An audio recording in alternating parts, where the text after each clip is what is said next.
Exosome treatment for age-related macular degeneration.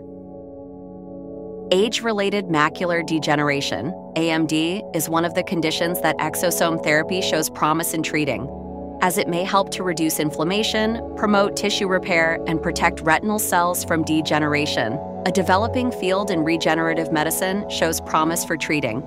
AMD is a prevalent ocular ailment affecting the elderly population that may result in visual loss.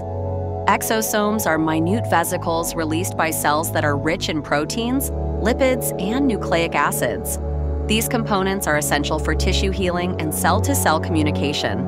Bioactive chemicals found in exosomes are injected intravitreally by non-invasive means as part of exosome treatment for age-related macular degeneration. By focusing on injured retinal cells, these exosomes may enhance tissue repair, reduce inflammation, and perhaps enhance vision.